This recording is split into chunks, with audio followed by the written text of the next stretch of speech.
The last light at Copper Ridge.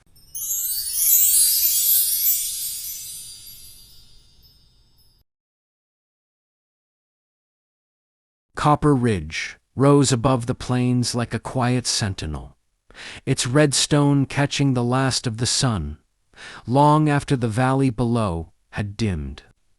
Clara Whitmore loved that. About the ridge it held the light, as if refusing to surrender the day too easily.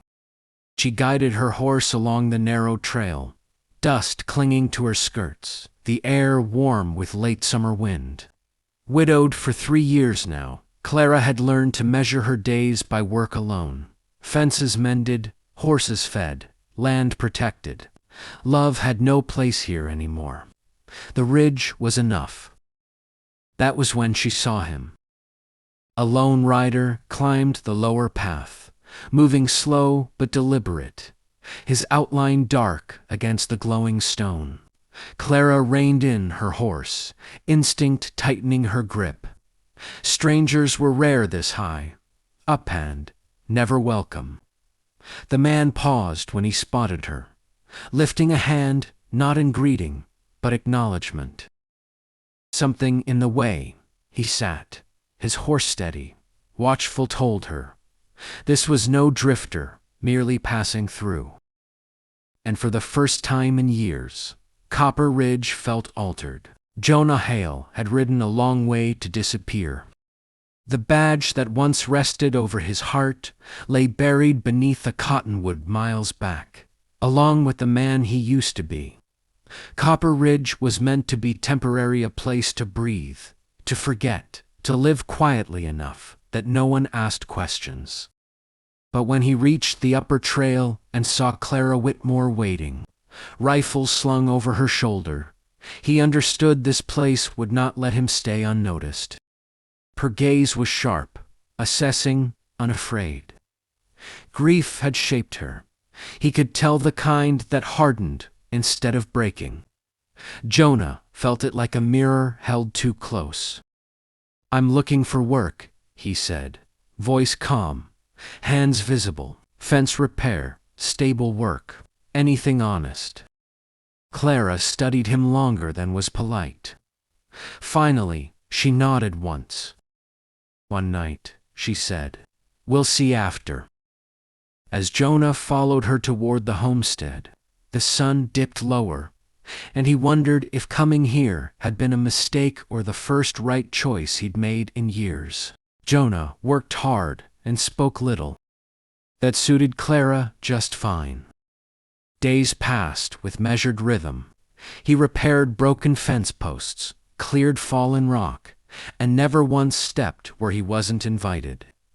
Clara watched him from the porch or the corral, pretending indifference, while noting everything: the way he treated the horses gently, the way he paused at sunset, as if remembering something he could not name. Evenings were quiet, coffee shared without conversation. The ridge glowed copper and gold, holding the day between them. It was the silence that unsettled her most. Not empty silence, but the kind that felt companionable, safe.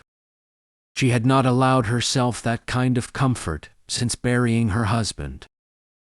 Jonah, too, felt it, the strange ease of simply being near her. He slept in the bunkhouse, staring at the ceiling, wondering when exactly the ridge had begun to feel like home. The storm came without warning. Thunder rolled across the ridge, shaking shutters and rattling memories loose. Clara stood at the window as rain lashed the land, her breath tight. Jonah found her there, unmoving. "He died out there," she said suddenly. "My husband, shot over land he refused to give up." Jonah didn't speak. He understood that kind of loss too well. When he finally told his own story, it came haltingly: a fugitive he misjudged. A gun fired too late, a life lost because Jonah hesitated. The badge became unbearable after that. The storm raged outside as something fragile passed between them. Not romance, not yet, but recognition. They were no longer strangers. Peace never lasted long in places worth having. Men arrived at Copper Ridge, just past noon, 3 riders with hard eyes and harder intentions. Clara recognized them immediately. They wanted the land. They always had. Jonah stood beside her, quiet but unyielding. When the men pressed too close, he stepped forward, not as a lawman, but as a man who knew when lines were being crossed. Tension hung thick as heat. The men left with promises they did not bother to hide. That night, Clara barely slept. Jonah sat on the porch until dawn, rifle across his knees, guarding something he hadn't known he cared so deeply for. Fear drew them closer. Jonah began sleeping in the main house. Clara told herself it was practical. Still, she felt his presence everywhere, in the quiet creak of floorboards, in the warmth that lingered long after he passed. One evening, their hands brushed as they reached for the same cup. Neither pulled away. "I won't leave," Jonah said softly. "Not if you don't want me to." The admission settled deep in Clara's chest. Want was a dangerous thing, but as she looked at him steady, scarred, sincere, she realized she already had. Jonah knew staying meant violence. The men would return. Trouble always circled places like Copper Ridge. Leaving would be safer for both of them. But when he imagined riding away, the thought hollowed him out. Clara stood at the ridge edge that evening, watching the sunset burn the land alive. "People leave," she said quietly. "I know," Jonah replied, "but I'm tired of running." She turned to him then, tears shining but "So am I." Jonah knew staying meant violence. The men would return. Trouble always circled places like Copper Ridge. Leaving would be safer for both of them. But when he imagined riding away, the thought hollowed him out. Clara stood at the ridge edge that evening, watching the sunset burn the land alive. "People leave," she said quietly. "I know," Jonah replied, "but I'm tired of running." She turned to him, then tears shining but "So am I." Clara tended Jonah through the night, every breath a promise she hadn't known she was making. When fever broke near dawn, she rested her head against his chest and wept not from fear but relief. When Jonah woke, weak but alive, her face was the first thing he saw. "You stayed," he murmured.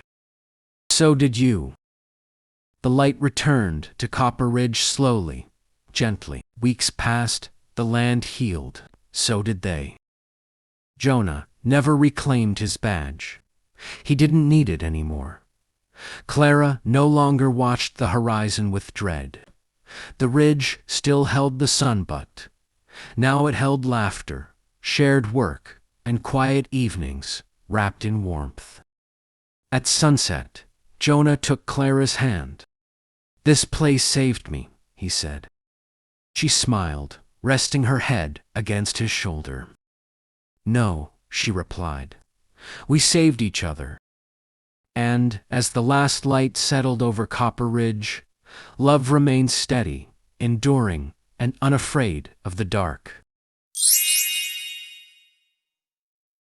Like and subscribe. Aurora Tale Wild West. God bless.